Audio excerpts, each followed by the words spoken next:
Hello, everybody. How's it going? My name is Ed, but you may often I'm often referred to as Rat. And, I'm here with my fellow co-hosts, Mug Yo. and Fel. Hello. And, this is the second episode for this podcast, I guess. The last episode we talked about vampires, and, a lot of water was involved, for whatever understandable reason. And this episode is it's about whips. Oh yes. The melee weapon. Not for your This isn't other for pleasure. dungeon. Not for Oh, your other boy. dungeon, okay?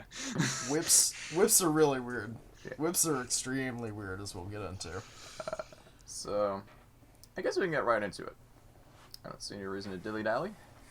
Should we describe what a whip is in D&D terms? It's a piece of leather rope. I was Honestly, gonna mention more from a mechanical standpoint, but that works too. I mean, Uh, gotta be more specific. if but- we want to go Hey, into the technical rules version of it, I guess we can. Guess I'm right. It's okay, a 1d4 slashing damage weapon with the finesse and reach properties. Finesse means you use dex for its attack roll and damage instead of strength, or at least you can. You can use either one. And reach means it has an additional 5 feet of reach, meaning anybody within 10 feet or 2 squares Yeah. can get hit with your whip. which is, I mean, let's be honest, they gotta do more damage. The damage is 1d4 is kind of weak. fucking terrible. It's almost the lowest damage in the entire game, being beaten by the blowgun at a flat 1 piercing damage. Oh. Yeah, blowguns are the only weapon in the game that does less damage than a whip. But I mean, at least you can modify the blowgun to have darts with poison on it, and That is true. that does There's an supplement entire the lovely damage section. problem a little bit. I guess There is a lovely section in the DMG of all the various poisons you can tip darts with, so that's pretty cool. Alright, and I guess this way we can have flawlessly segued to modifying whips to them not to be shit. Yes, the- we can. Another one of the things that, like, one of the reasons why this podcast exists is, during one of the campaigns that Mug here is running, I actually decided to experiment with whips in my own accord, and I decided to do something a little cheeky. And I didn't actually know if this was allowed in the rules, but, you know, the DM, their rules are always above the official rules, because it's their fucking game. There's no, like, FBI agent waiting behind your door if you fuck something up as a DM.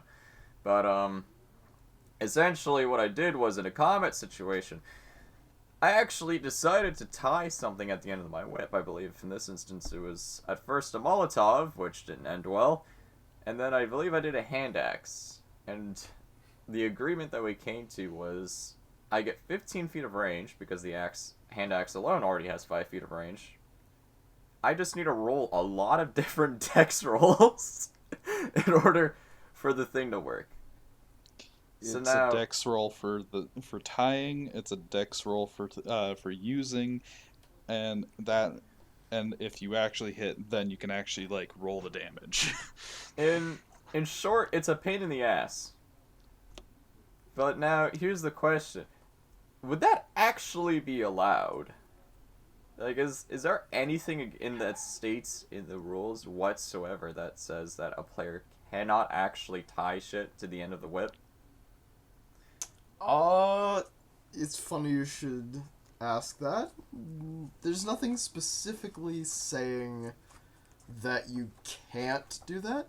And, in fact, it actually says in the player's handbook that you can modify weapons to be for, different sizes. For example, you can modify a longsword to be for a halfling instead of a full-sized humanoid. Well, it's just a short sword.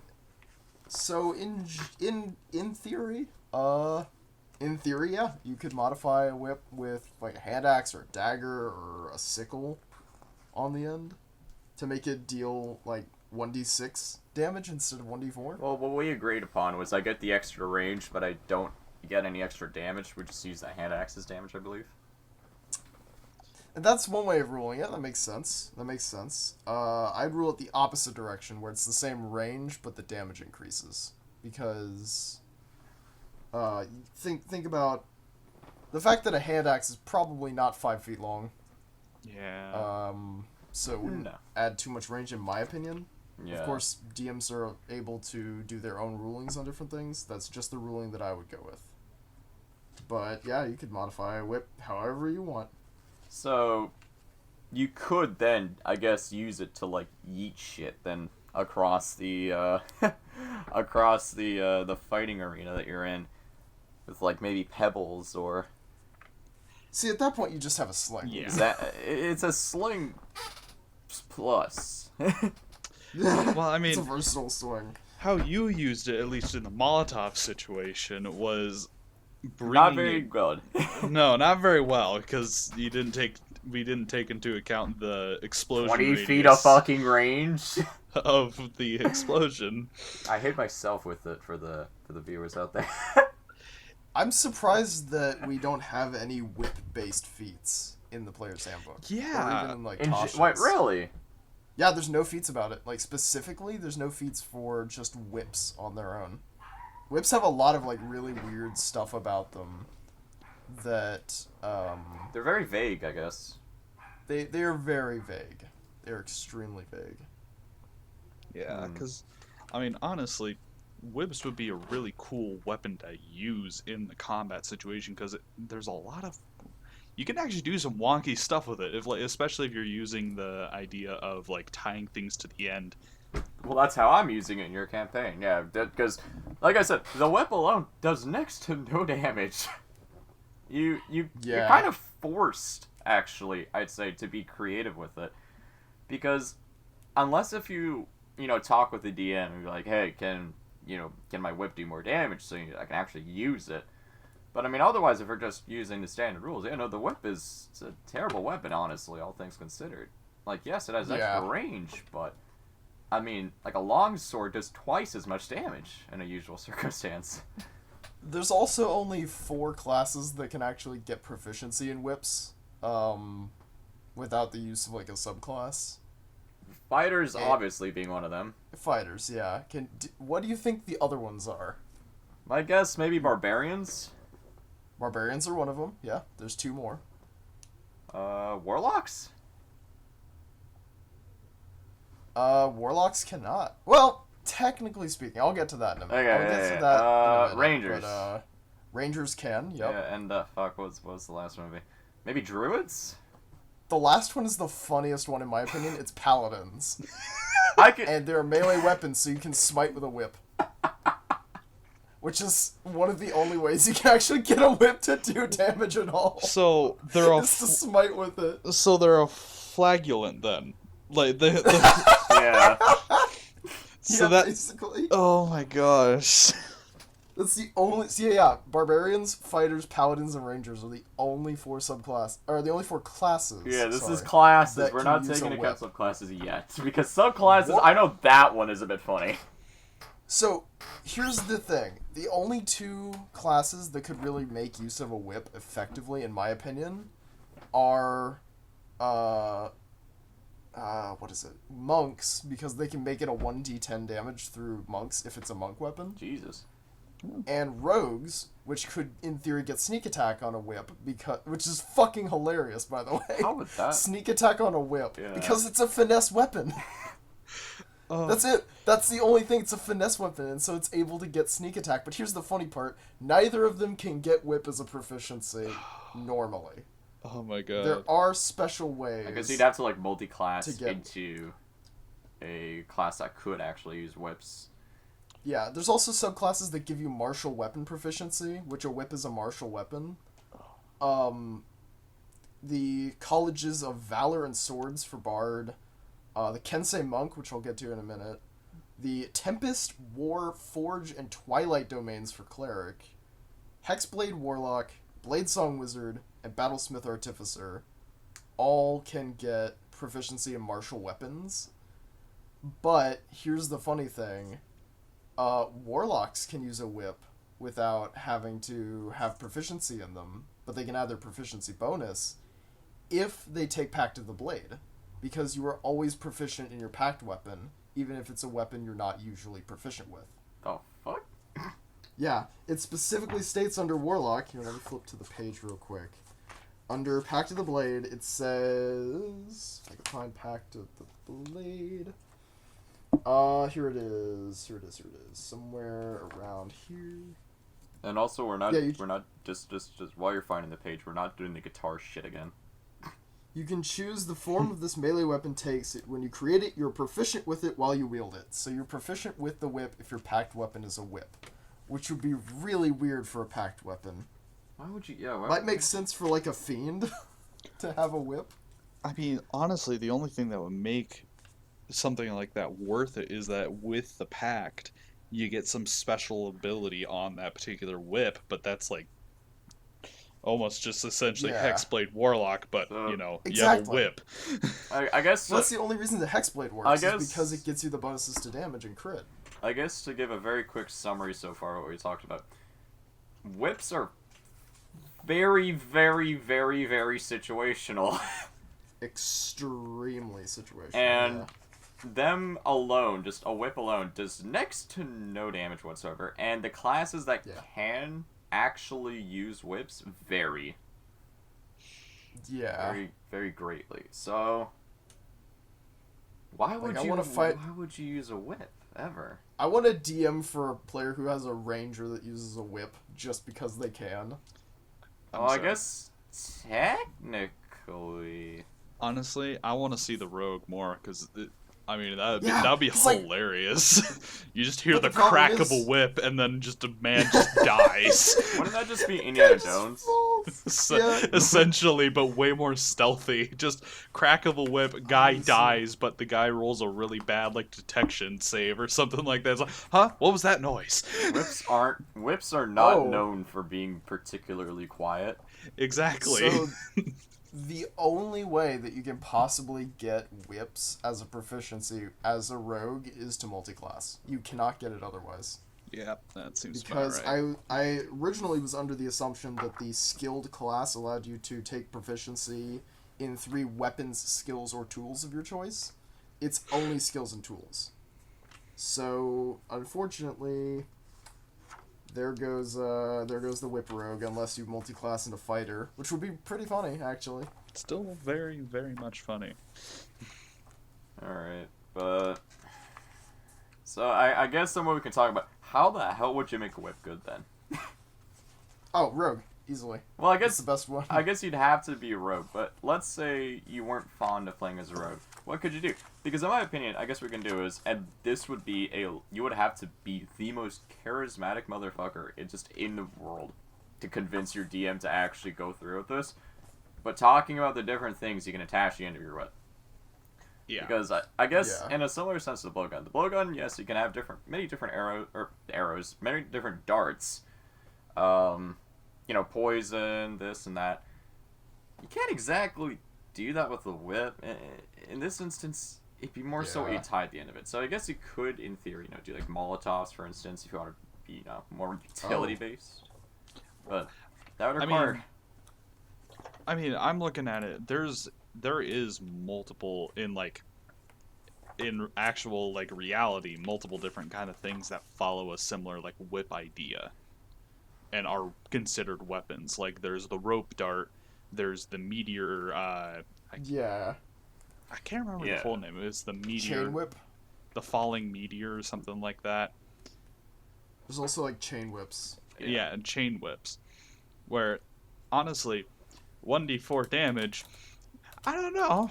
I mean, if there's a giant heavy weight on the end of your whip, honestly, Have you ever that's gonna gotten do a hit? good. Have you ever gotten hit by a length of chain? It probably hurt like hell and might Yeah. actually break something. Yeah. So, I may have something here to make whips better without having to like modify them at all. Oh. You just have to tie something around the whip. Yeah, that's what I mean. Continue to discuss while I make sure that I'm getting these rules correctly. Yeah, that's what I mean. So it's like, I don't know, tie a dagger, tie a hand axe. I guess if you can somehow convince the DM, maybe like a rapier. Like I said, I think a lot of these falls under how much can you convince your DM, because you're gonna have to get really creative if you're actually gonna try to use a whip, in my opinion. Okay, Yeah, I got because I mean, something. you've tried to convince me of an S stock on a whip, and I The chain blatantly S stock refuse. will one day Oh, yeah. become a real thing. I No, yeah, guarantee peasants it. fear the chain S stock. And- They fear it. And on that day, I will proceed to just leave the room out of pure disappointment. Hey, Rat, Yes. how would you like to take your kamikaze Molotov whip to the next level? Oh. Do you pray So, tell? how would you like to, by striking someone within 10 feet of you, create a 60-foot radius sphere of 10d6 cold damage? Does that also hit the user? 100%, yeah. Now, But it works. I have several questions. First one being, why in God's name would you do such a thing? You tell me you're the one who strapped a Molotov to a whip. That's before I realized that Molotovs tend to have a 20 by 20 fucking radius.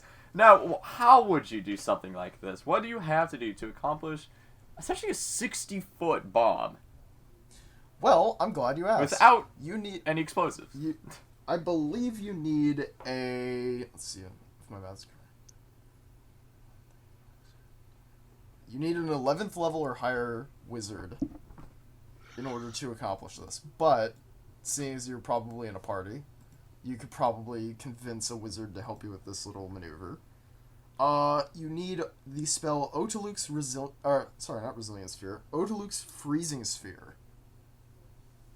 Now, Otiluke's Freezing Sphere creates a frigid globe of cold that when you strike a target, it explodes into a 60-foot radius sphere. You need to make a Constitution saving throw or take 10d6 cold damage, taking half as much on a successful save. Oh, God. But you can compress the globe down into the size of a slingstone and fire it out of a slingshot instead. Now, here's the funny thing about that. You can throw the globe 40 feet. Which means that, small side tangent, Otiluke's Freezing Sphere can actually blow up the user if they just throw it normally. You're still gonna get hit.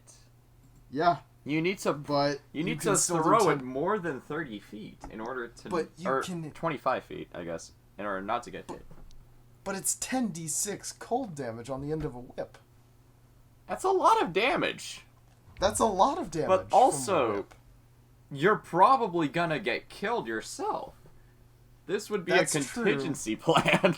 But you hit someone with a whip, That is true. and they suddenly turn into a statue from The Lion, the Witch, and the Wardrobe. I mean, on God, I mean, if it's the sort of thing of like the character has to sacrifice himself, badass way to go. But like if it's just normal combat, They'll never expect it. No. They'll never see it coming. I- It's perfect. I mean, So I guess regardless, you gotta tie shit to the end of it. That seems to be the conclusion that we're getting across here is... Well, yes and no. Like, for a normal person to make use of it, yeah, that you need to modify it. However, I want to go back to the fact that you can smite with a whip. Because that makes the funniest paladin in history. You've got a shield, full plate, and then just a leather whip. That's And just... you whip someone and they explode. That's just a character from Castlevania at that point.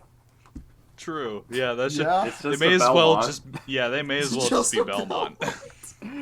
It doesn't matter I mean, which you're not one, wrong. it's a Belmont. Just take dueling. When you have a melee weapon in one hand and no other weapons, you get +2 bonus to damage.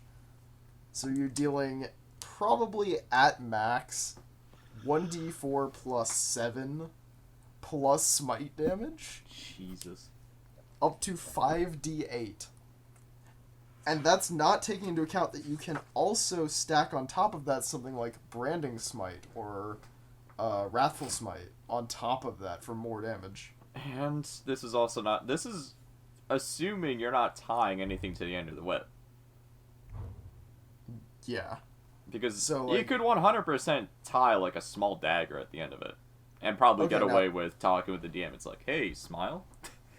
Now here's a question. Give damage. Can you take the head off of a warhammer and attach it to a whip to deal warhammer damage at reach? That's just a long range hammer.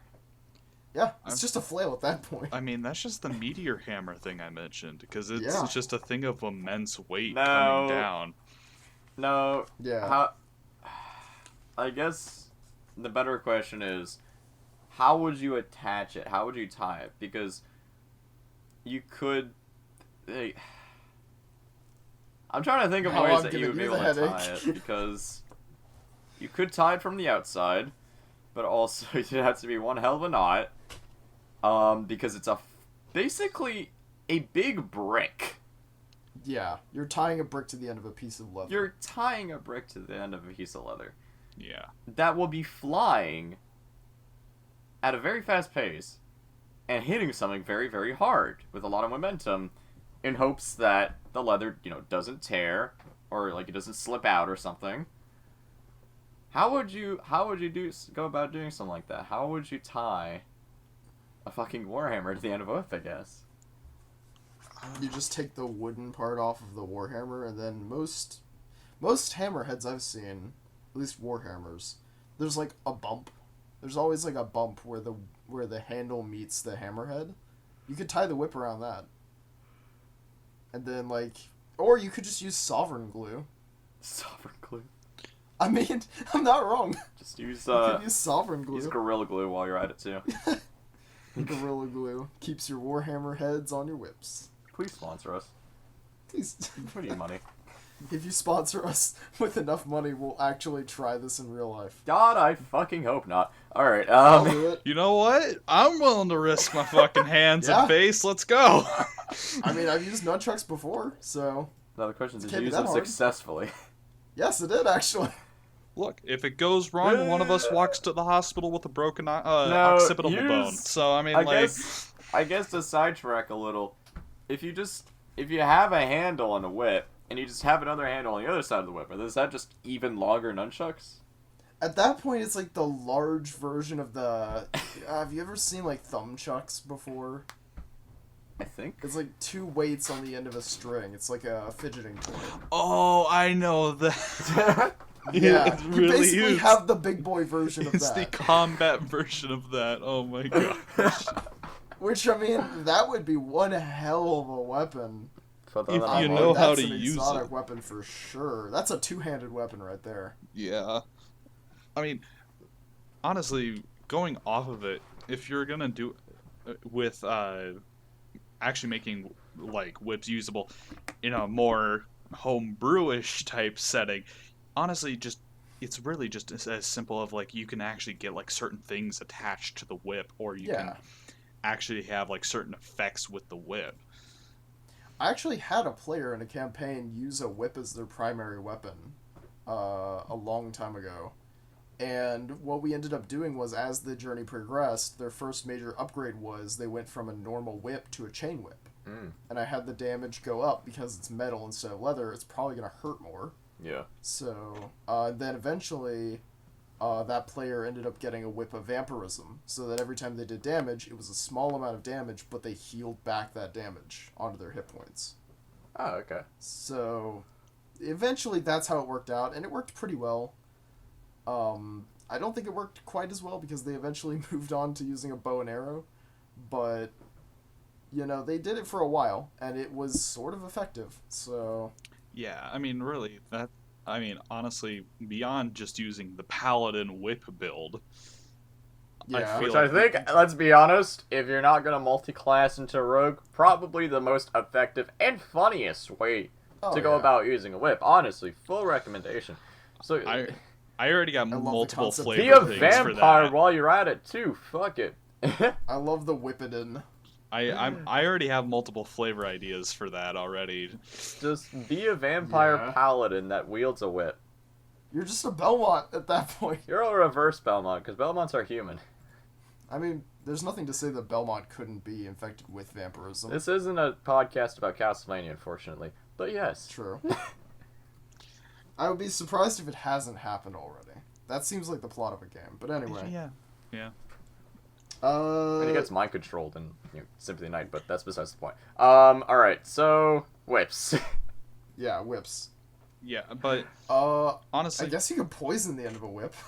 yeah, honestly, that wouldn't be. I mean, yeah, I mean that makes sense. Because it's not particular. It's not like burning off the poison or anything else. It's just as long as you can actually hit an unarmored spot, I guess. Yeah. How about this? As long as you get an attack Bleed. for it. Bleed. Ah, yeah. If you're a DM that runs like a bleed condition, or you could have a whip that inflicts a bleed That's condition. what I mean. It's maybe like a That'd be pretty cool. like maybe like a spiked whip or something at the end. Yeah. Yeah. Maybe serrated. That would make That'd be sense for interesting. bleeding. But then I guess if you're a DM that is running bleed, then by that logic, anything that's sharp would bleed. Well, another thing you could do for a whip is upgrade it to like a cat o' nine tails, where it's like 9 whips that all have like a stone at the end of it. That could upgrade the damage.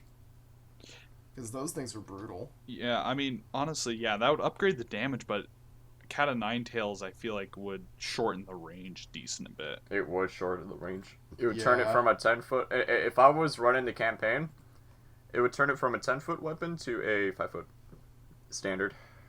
Yeah. True. That is true. That would make the most sense. It's a decent trade-off.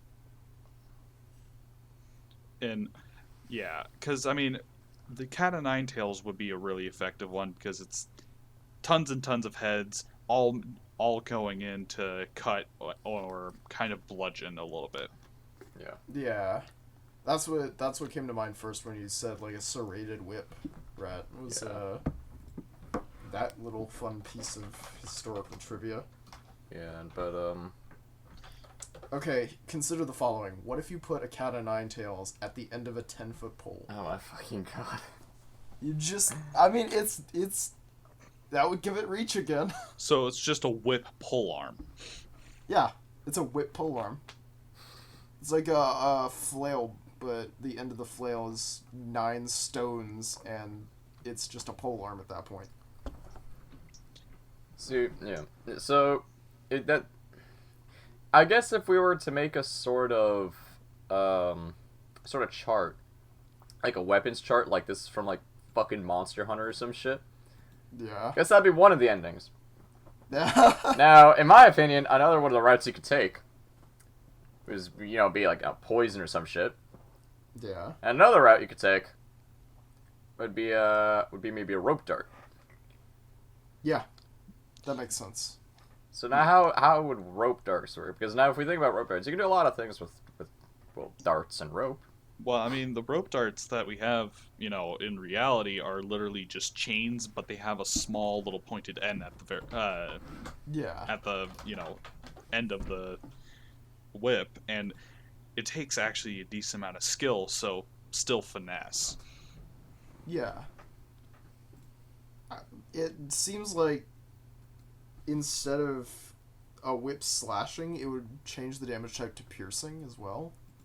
Since most of the techniques done with a rope dart tend to be kind of lancing strikes as well as the wider sweeping You would not swings. be doing slashing. Yeah, You would be. I would say it'd be more of a piercing weapon. that is exactly what I said, yes. Yeah. And also, you could consider this rope darts. The blade itself tends to be sort of almost a spearhead, actually. Yeah. I'd say the damage would probably go up a die, so instead of 1d4 it would be Yeah. 1d6. Yeah, but and another thing I guess you can do with it, if you want to make it, I guess, even more deadlier. And once again, this is just homebrew shit, homebrew ideas, I guess you can say.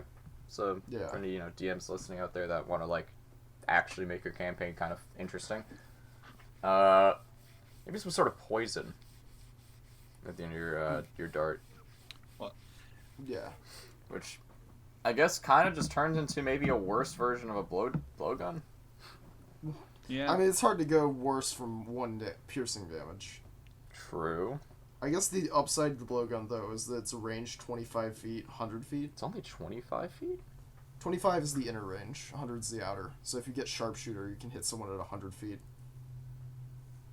25. I guess another thing is it's got loading, so you can only make one attack with it per turn. Okay, so whereas a whip I you can take hit that multiple back. times. My poison rope dart idea is significantly more useful. Yeah. Which would be, it would be a really interesting monk weapon. It's a shame monks can't use whips. And now here's another question though. It's like, but do you consider that to be a whip? Do you I consider... consider it to be a whip variant. So it's still technically kind Because of a whip. with a whip, using a whip and using a rope dart both have very, very different ways of how you use them, essentially. With a rope dart, you're essentially launching your projectile. You're basically building momentum by, flinging the blade, around your body and by spinning it, and then you launch it. But with the whip, on the other hand, you're not exactly launching your whip. So is it a dart variant? I don't know. I would assume it to be like somewhere between a dart and a whip. Yeah, I would actually consider it more whip because it actually has a rope at the end of it that is used. And That's true. that's the other logic you can use. You could do, it could be, And there are techniques with like rope darts where you do use it more like a whip, where it's these larger arcing. Yeah. I mean, if you look at the trajectory of a whip strike, it's pretty straight. Like, it's not these larger looping attacks. It is a straight line, more or less, to the target. Now, like I said, I guess this is where it falls down, of course, to the DM's decision whether or not they actually consider rope dart to be, a whip variant, or maybe its own weapon entirely. Yeah. Because I believe it could actually maybe follow under its own category. Yeah, it just becomes a martial weapon. Yeah. Of its own, yeah. Yeah. Well, then what about, because now we're on the topic of, like, chain weapons, what about a Kusarigama? Oh, goodness gracious, I don't even know what that is. Actually, Since that's the a lie, Japanese maybe I weapon, do. It's a sickle, but it's a sickle that has a chain attached to it with a ball on the end. No. yeah. Oh, okay. These things. It's like Thresh from League of Legends. The actual I know weapon. these things. Yeah. I could. I'm not gonna admit. I would say Kusarigama. I would say that would be different. Now I would It is a say. completely different type of weapon, but how would you have? Because like I've thought about that weapon a lot in terms of D&D terms, and the way I rule it is it's a two-handed weapon, where you choose if you want to do a standard range attack, like base melee range, but it's essentially a sickle's damage, or do you want to do the longer range 1d4 bludgeoning damage attack with the other end? And then it's also the other end is a finesse weapon, and they're both light weapons, so... Or they're both light finesse ends to the same weapon, I guess? So you can make an offhand attack with the other end of the whip. I guess it would also have like a lance type thing where you have like disadvantage on the ball end if a creature's within 5 feet. That's another thing, actually, now that I think about it. The whip doesn't have any disadvantage on an attack within 5 feet. Even though if a guy is like harrying you with a sword or a warhammer, it's gonna be kind of hard to rear the whip back and hit him. Well, actually, this is something. For some reason, why I know this, I don't know. But actually, what people who use whips for like when they're like, I think it's often used for like cattle and other such things. If they end up getting like attacked by something, they'll actually take the handle end of their whip and they'll start using that as a bludgeoning weapon. Well, yeah, I mean, Oh, the that's handle interesting. itself tends to be... It's made out of, it's wrapped, it's basically like metal wrapped in leather. Yeah. Huh. And So people I guess, will just... now if you go by that logic, now, I guess you could then say that maybe Kusarigama, apologies if I mispronounced that, which I probably did. I am a gaijin after all. Now, if you did that weapon, wouldn't that just, I guess, be a sort of variant then of a whip?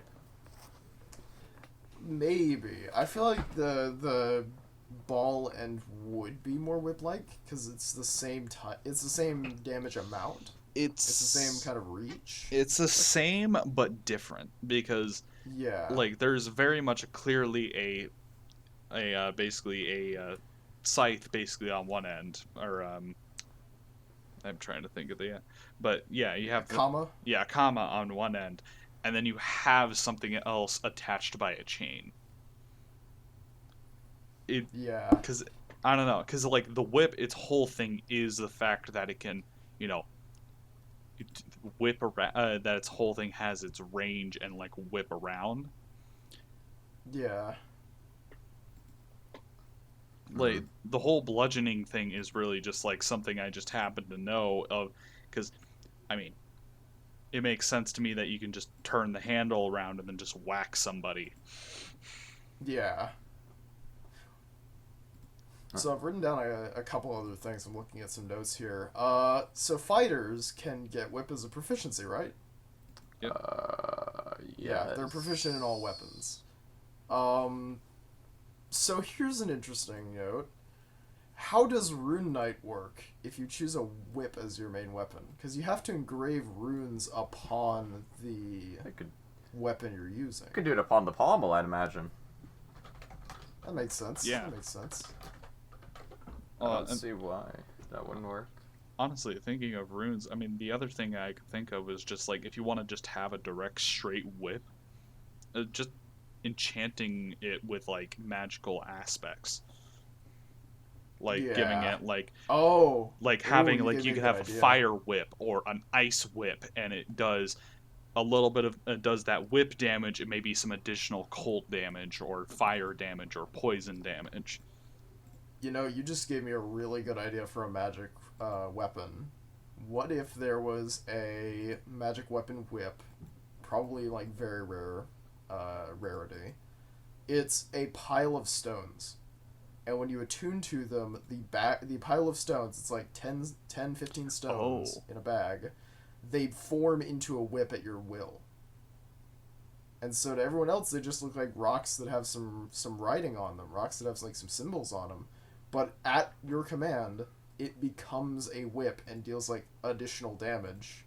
Maybe there could even be a thing where like when you do damage with it, you can choose to grapple the target as a part of it, and then if you grapple them, they take lightning damage. I think that'd be very uncomfortable to hold. I mean, the idea would be it's a magic weapon, so what if the stones just like wrap around your wrist?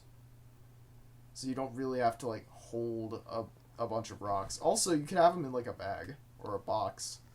I guess, yeah.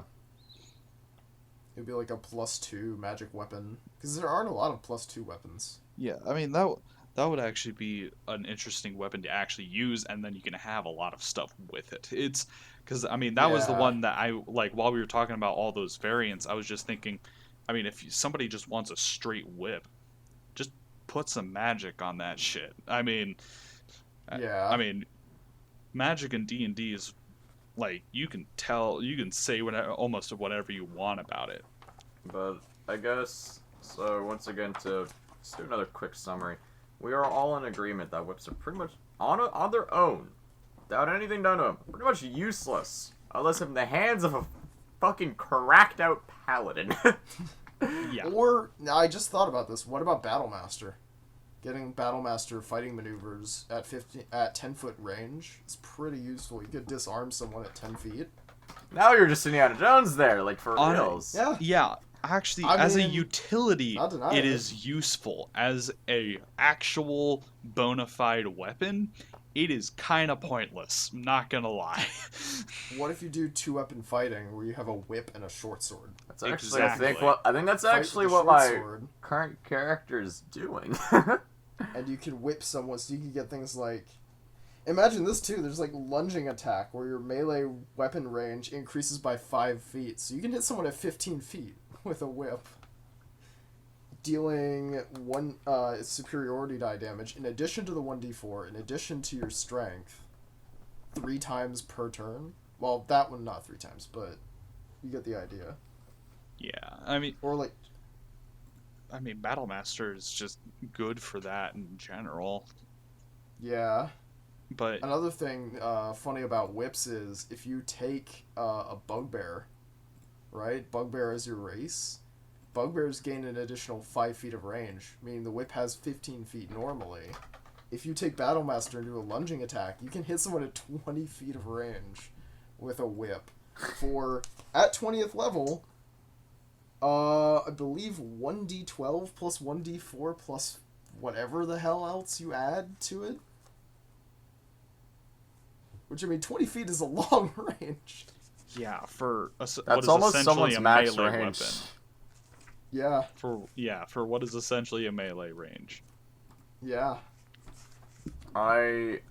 Okay, but so I guess fair enough. They're really, huh? Whips Kensei are Monk only is good also if you decent. really focus in and actually build around that Yeah. whip. It's If that you're You have to making make it okay, your if main you're weapon. that determined to use a whip, you basically have to design your character entirely about the whip. Yeah. It's not just something a normal D&D character could just pick up and be immediately super useful with them. By the looks of it, Yeah. you need to plan this shit out. Yeah, you need to have an entire plan of which subclasses, which particular Yeah. feats you're gonna use, and Honestly, have just a full The plan just of be a- attack. Can bugbears be paladins? Just be a bugbear paladin with the whip. That's bugbear 15 paladin. feet of range. That is 15 feet of smiting distance, boy. Yep. That's 15 feet of smiting Or distance. if smiting ain't your thing, just be a bugbear fucking battle master. Yeah, or why not both? Hit at You 20 feet of range for smite. Oh, That's a lot of range no. for smite. 20-foot range of 5d8 radiant damage. But like, that's the thing. You need to really think about, and this is only just using the whip standardly. This Yeah. isn't considering any potential enchantments or runes that you put on it, or hell, this isn't even taking into consideration what you may put at the end of it. If you do choose to have something at the end of it, which, in my opinion, you Yeah. probably should have maybe some sort of blade. well, and it's You know, also not yeah. even including even like homebrew, whatever homebrew rules you have around whips. So I guess my opinion on whips has changed drastically, but here's the other problem. That makes them way more situational than I thought they were. Yeah, Yeah. yeah. 'Cause They're it's like either blowguns. I mean, it's either you've built your entire thing around it, or you're using it more like a utility. Because if you're a battle master and then you just decide to like just start disarming people at 15 feet of range or 10 Yeah. feet, What would you like at that? They can't fucking touch you. yeah. I mean, because Yeah. honestly, as a utility, honestly, I can see that being extremely Yeah. useful for combat situations, especially if you can get those rolls. Oh yeah. If you play like a really strong bugbear bugbear battlemaster fighter, disarming people at 20 feet of range, that's pretty good. The best part is, like, 15 feet, but this would be still less rolls that you would have to make than if you were to try to hit someone with this, with something at the end of your whip. Presumably, listen, your DM shows complete mercy. Mug never does, but Hey, I'm not that bad. you let me get it with a lot of goofy shit, but like almost stealing the cash register. But that's besides the point. Yeah, no. So honestly, like you can definitely make whips to be good. It's Yeah. not impossible. It's probably not the best late game weapon though. No. I'd imagine Well, there's in the- so many better things you can do. actually, it's funny you mentioned that, because like the late game, that's when your DM's giving you all the magic weapons. Your DM, if they're creative enough, could get you a whip that's actually decent for a change. True.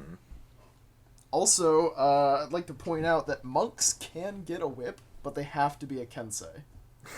What? So, yeah, because Kensei allows you to choose 2 types of weapons that you want, and you gain proficiency with them.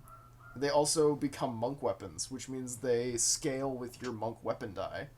My God. So, I mean, if you're playing a monk and you play with whips, you could have a 1d10 damage whip, 10-foot range, hitting twice per round. And oh, by the way, you can also spend a key point to deal an additional martial arts damage die. So you're looking at 4d10 damage as a monk for 2 key points at a range So- of 10 feet.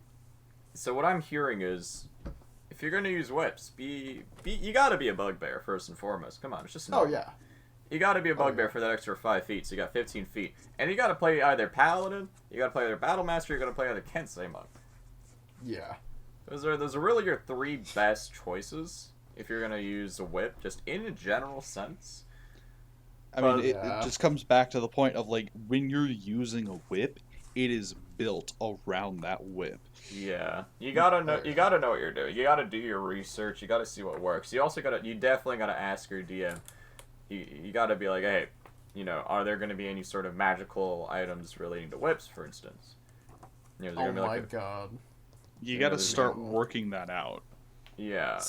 See, now I know there's gonna be that one cheeky bastard out there, that one player that tries to break the game playing a paladin monk that uses whips. That's a bugbear. Because punks already exist. And I would love to see that. I think that would work rule wise. It totally would. It would be the biggest pain in the ass for the DM ever to balance around that character. Because you have to Oh, have yeah. because now you have a character who can smite and hit basically twice per round in a Yeah. combat situation. With about Oh. 20 feet of range. No, almost 20 feet of range. 15 feet, because you're not Battlemaster. Yeah. Oh, that gives Yeah. me a headache trying to balance that in my head. Also consider the following: the not 2-weapon fighting. Well, I guess you should do 2-weapon fighting if you're doing this, but dual wielding 2 whips. So now, if you play this paladin monk whip machine hybrid, you also take dual wielder. Now you get a +1 to armor class while you're wielding 2 whips. And you can also 2-weapon fight with whips, which means you make 3 attacks every round with whips. Without needing to spend a key point. Doing 1d10 damage at max level. What do you mean? Wait, hold on. Can you do 1d10? Yeah! Because if you only take, like, a level or 2 in Paladin, you can get... Well, it depends, because the monk damage only becomes 1d10 at 17th level. So you're going to be dealing 1d8 The primarily. the only bad thing about this build that I'm hearing is that's a gimmick. It's very gimmicky. That's the But- only bad thing. But if you can get it to work, I've seen weirder Voltrons in D&D before than Paladin Monk Whip dual wielder. You know If what? you- If someone plays this in a game, Godspeed. Like, more just power let 'em do to it. you. They heard this wacky ass podcast or came up with it on their own and they're just like, okay, are we the first ones to come up with this? Honestly, probably not. probably. Who the hell uses a whip? I do. What Paladin uses a whip? Probably a future character of mine. What monk uses a whip? Because, like, you have to specifically go Kensei, which is, like, one of the most generic, boring monks to play. But You'd have to do with whip. this new tip and trick, it can Oh actually my be a God. little interesting. At some point, we need to do a gimmick one-shot where each of us plays a different gimmick character from these podcast Jesus. episodes. I don't know how we would balance the encounters. We Because Look, I can Because- already tell you, I'm claiming the Vampire Paladin. Alright. you mean the vampire cleric? I Or think it Vampire was? Cleric. Yeah, it's the You're cleric. the vampire cleric. Alright. This is This is just- an 'cause, like, abomination. It truly there's is. so many fucking weird things. Like, think about the following. Whenever you hit a creature with a melee weapon attack, you may spend 1 key point to attempt a stunning strike. This means the bugbear monk, Kensei, with the whip, can stunning strike at 15 feet. Oh my god. Yes! Yeah. And if he multi-class into Battlemaster, so Paladin, can disarm at 20 feet. At 20 feet. and I'm stun starting them. I'm starting to like monk and fighter more than monk and paladin because then you get Now, this is the disarming thing. strike. No. Now, here's the thing. Monk and Paladin, if you want damage. Monk and Fighter, if you just want to give your DM a massive fucking headache. I'm already getting a Yep. headache, and I don't even have to be in a game with a player with this build. Well, if you go straight monk, you don't even need the smite at all because you can essentially smite with your key as a part of Kensei. Oh my god. So This is an And abomination. Now I'm trying to think. this It's is like what have we done? like would this work rule wise? I'm pretty sure it would. 100%. This all works. It's just All the it math checks depends out. on how much bullshit your DM is willing to let you get away with. And like, my God. Just there's so much that this. Like, I didn't even think about Stunning Strike until I looked at the When- book and I was like, oh yeah, you can Stunning Strike at 15 feet. When we That's first started this episode, I was under the impression, oh, the only way you're gonna get away with being a whip user is if you put shit at the end of it, or if you, like, sort of enchant it.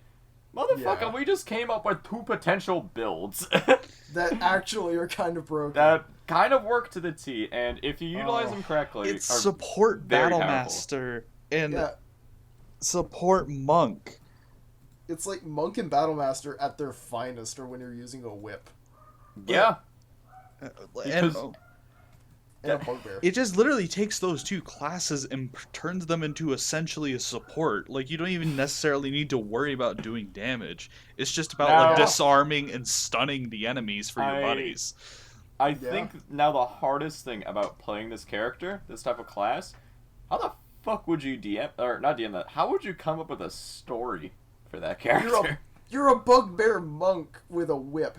I don't know how you start with that. You're, Like, what monastery trains their monks in whip? God, good fucking luck. You're gonna need it, because I can't think of a way you could potentially come up with a story.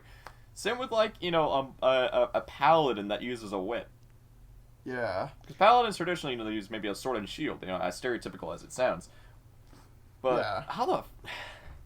Yeah, no, this, like, I could probably come up with something if my head didn't hurt from the fact of how well this actually works.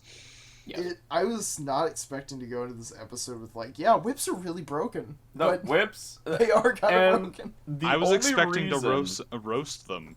The only reason why they are as broken as they are. And like I said, me personally, I'm a fan of them, despite how the fact of how like little damage they did. And this was before we recorded this episode. Fucking, Yeah. what is it? The only reason why this works the way it is because Wizards of the Coast, the people who wrote the fucking books, didn't even bother to put in any thoughts into it. Oh, they really didn't think about whip. Well, everyone underestimates whip when they read, oh, it does 1d4 slashing damage, and it's a martial weapon. Fucking Like- chuckles and 20-foot smiting. Like, Oh my god. Like, like, this cry is about it. I don't know. Fuck. This is Oh my so God. fucking dumb. I'm trying to think of a way to make it worse. Like, another thing is... I mean, you can Okay, enchant it okay, with okay, poison. hold on, I don't hold know. on, hold on. Lads, I got it. You take Battlemaster, you take 1 level in Wizard, you're able to do damage at 25 feet. Because you get Booming Blade. Booming Blade specifies a melee weapon. A whip is a melee weapon. So what you do is you have a paladin, a bugbear, Battlemaster fighter with a whip, right? You got 1 level in Wizard. You use your bonus action to cast Booming Blade, and you whip a bastard at 20 feet. He tries to run 5 feet away because you're a bugbear wizard fighter. He just gotta step forward once. monstrosity. You step forward once, and you just like whip him at 20 feet. He walks 5 feet, takes the damage again. Here's the best part. The damage scales with your level, so you're eventually doing like 4d8 damage as he's trying to step away from you at 25 What does that feet. spell actually do? Oh my god. So Booming Blade, what it actually does is it's a cantrip, by the way, so it's free. Oh fuck! All it does is you hit a target, and if they move 5 feet in, I think it might even be in any direction, they take, I think, 1d8 thunder damage. No, but how do you have 25 feet then? So you have 25 feet because it's 20 feet and they move 5 feet and take the damage. So if they move 5 feet from you, that's 25 feet Ah, to okay. the So damage. you don't. Okay, so your whip itself doesn't get 25 feet of range. It's more so of a contingency. Yeah, it's more that you can damage at 25 feet. Yeah. But that's still, and I think it also adds the damage to the initial hit at later levels as well. Fuck. So that, I think, ends up being a lot of damage. Why is A this lot so more damage than you think. effective? A lot of damage very far away. And I thought Echo Knights were fucking just, like, the kings of just sitting in the back. Because Well, with Echo Knight, your Echo only has 1 hit point. your So- Echo, essentially, I think they have an AC of 14 plus your proficiency, I want to say. And yeah, they only have 1 hit point. And literally what the gimmick is you summon your Echo, and the main user basically just hides in the back while they send out their fucking Pokemon to go do all their dirty bidding for them. Fuck. Okay. Booming Blade doesn't work. No? I should have read this beforehand, but I didn't because I just thought of it. Make a melee attack with it against 1 creature within 5 feet. So it does specify it has to be within 5 feet of you. Okay. Which is dumb, but still, if you hit someone with the whip at 5 feet, you're dealing... if you whip them with 5 feet, and then they move at all, which it's not away from you, it's just in general movement, they will take 1d4 plus 78 thunder damage. What the I fuck? mean, that's This is I mean, a essentially. cantrip cantrip? scale. Yeah. I mean, that's essentially just like the oh shit, people are getting a little too close, and then proceeds to throw out booming blade. Yeah. Yeah. But essentially, just to reiterate the point, if you're gonna use a whip, you have to multi-class by the looks of it. Well, you don't really If- have to. Cause well, if you want to just make do it broken, straight monk. if you want to make it really broken, get that Yeah. real authentic cheese, you know, you Yeah. got to multi-class. It is Yeah. whips are a gimmick that you have to build your entire character around. But Holy shit, when they you give build though. it, it is oddly ridiculously powerful. Yeah. Definitely more powerful than a rogue with 2 knives. That's for fucking sure.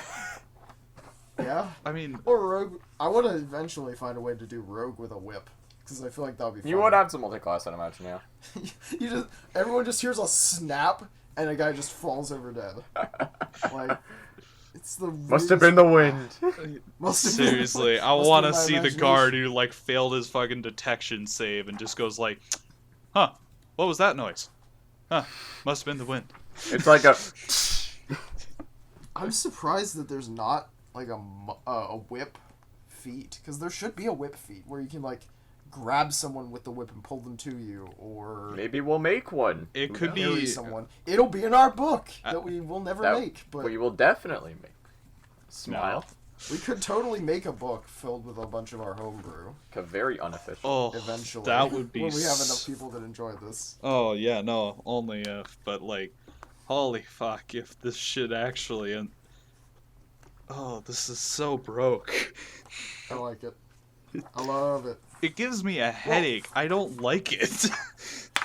I love it as a DM. Like, if someone actually did the math. You gotta be on it, really figured fucking this smart out. about it.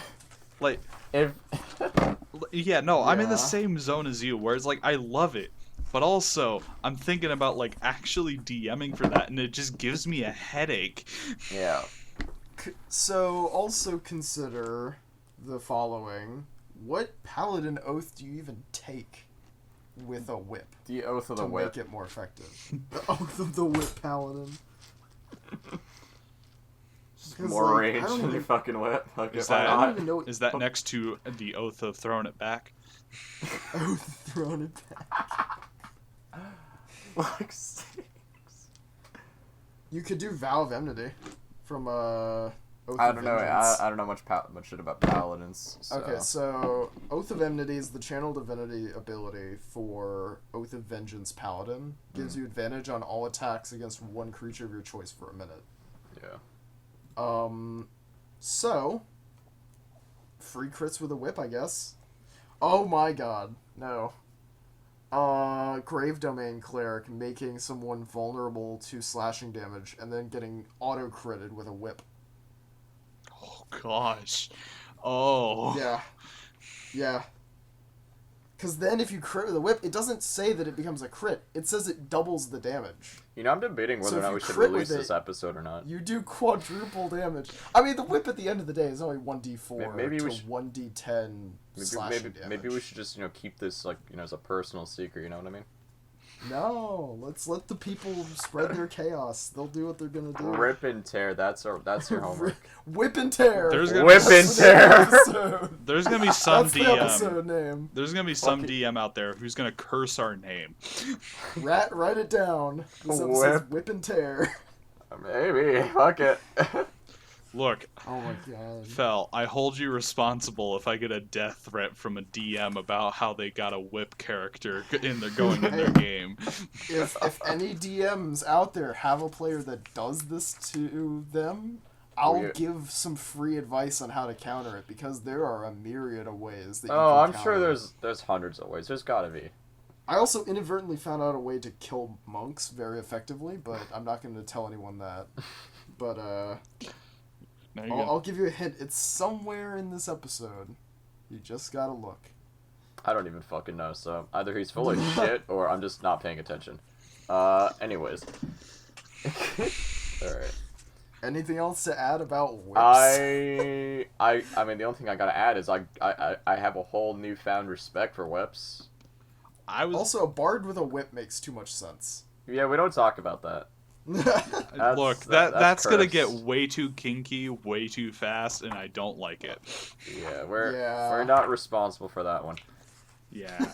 But Either way, yeah, I was expecting walking into this like we were gonna sit here for an hour and just roast the shit out of whips, but like, holy fuck. Yeah, I can understand why it's 1d4 damage now. Because if it was any more, it would be even more ridiculous. Yeah, they no, have to nerf seriously. the best. They nerfed the best weapon before anyone realized it was the best weapon. What a shame. But they didn't nerf it enough. They didn't know. If The it's a whip fucking is run going out. to The return. 1d2 damage, make it happen. The day of reckoning shall happen. Alright, the day you whip fucking Vecna's hand off. That's it! That's how you make the whip more powerful. You attach Vecna's hand to the end of the whip. Attach fucking Vecna's hand again. Just curl the fingers so it's a middle finger at Vecna's hand at the end of the whip, just pimp slapping the dragon. I cast Finger of Death. Then the DM's like, what? That's how it fucking works? Yes, it does, bitch. I just pimped slapped a dragon with So Vecna's hand on the end of a whip. Are you gonna really talk to me about rules? So you backhand a fucking ancient red dragon and just watch his ass just tumble over from just death, instant death. Fucking folds my like God. cardboard. Fucking folds like a goddamn omelet. Fucking A. What in the hell? Yeah, I think we So- should probably stop the episode before we come up with an even worse combination. Yeah, no. You don't want to know about Druid and Whip. No, Let's end it before no, that that's happens. it. That's it. That's just vines.